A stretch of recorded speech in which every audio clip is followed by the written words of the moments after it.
યાત્રાધામ શામળાજીમાં આજથી ફાગોત્સવની શરૂઆત થઈ। ફાગોત્સવમાં ભગવાનના દર્શનનું વિશેષ મહત્વ રહેલું છે।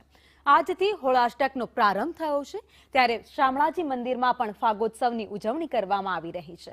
ભગવાન શામળિયાને ભગવો અને ધાણી ચણા ચડાવવામાં આવે છે। સૂકા મેવાનો ભોગ ધરાવાય છે। ફાગણ સુદ પાંચમથી હોળી સુધી ભગવાનને સફેદ વસ્ત્રોનું પરિધાન કરાવાય છે, તો ભગવાનને અબીલ, ગુલાલ અને કેસુડાથી અભિષેક પણ કરવામાં આવે છે।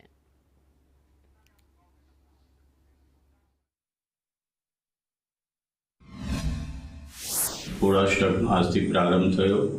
હોળાષ્ટક અંતર્ગત શામળાજી વિષ્ણુ મંદિર ખાતે ભગવાનને ફગવો એટલે કે ધાણી, ચણા અને જુવારની ધાણી અને સાથે બાળભોગમાં ભગવાનને કાજુ, બદામ, દ્રાક્ષ, ખારેક અને ટોપરાનો પ્રસાદ ધરવામાં આવે છે। આજ રોજથી ભગવાનને કેસુડાના રંગ વડે પિચકારી દ્વારા રંગવામાં આવે છે। આજથી ચાલુ થતા આ ફગવાના દિવસો, જેને હોળાષ્ટક કહેવાય છે, તેવા દિવસોમાં આગામી ધૂળેટી સુધી ભગવાનને વિવિધ પ્રકારના રંગોથી રંગી અને આ તહેવારને ઉજવવામાં આવે છે। શામળાજી વિષ્ણુ મંદિર ખાતે ભગવાનને વસંત પંચમીથી માંડી ધૂળેટી સુધી શ્વેત વસ્ત્ર ધારણ કરાવી